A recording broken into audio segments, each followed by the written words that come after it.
এবং ইতিমধ্যে আপনারা দেখতে পাচ্ছেন একদিকে নির্বাচনের কথা বলছে,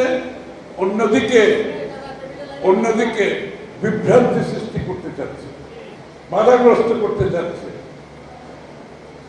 অগণতান্ত্রিক কার্যক্রমের মাধ্যমে দাবি আদায় করতে চাচ্ছে, জোর জবরদস্তি করে দাবি আদায় করতে চাচ্ছে, চাপিয়ে দিতে চাচ্ছে অন্যের দাবি আমাদের উপর, দেশের উপর।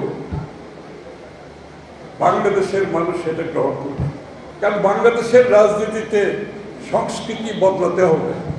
শত সংস্কার করে কোনো লাভ হবে না যদি রাজনৈতিক সংস্কৃতির পরিবর্তন না হয়।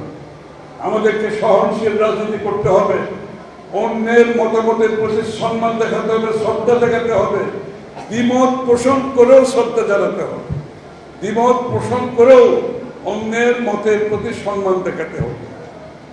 বিএনপি রাজনীতি হচ্ছে সেটার আমাদের রাজনীতি, আমরা সেই পথেই চলছি। দেশের মানুষের উপর যাদের আস্থা নাই তারা ভিন্ন পথে চলবে, আর যাদের আস্থা আছে, গণতন্ত্রের উপর যাদের আস্থা আছে, তারা জনগণের কাছে সিদ্ধান্তের জন্য যাবে। আপনাদের দায়িত্ব কিন্তু অনেক বেশি, জনগণকে বোঝানোর জন্য, বলার জন্য আপনাদের অনেক বেশি দায়িত্ব। অন্যরা যেরকম যাচ্ছে আপনাদেরও দলবদ্ধভাবে, আমাদের মহিলার সংখ্যা কম আমি দেখতেছি, অনেক বেশি মহিলাদের এই নির্বাচনে সংযুক্ত থাকতে হবে। কেন বলছি আপনারা বুঝছেন আমি কেন বলতেছি?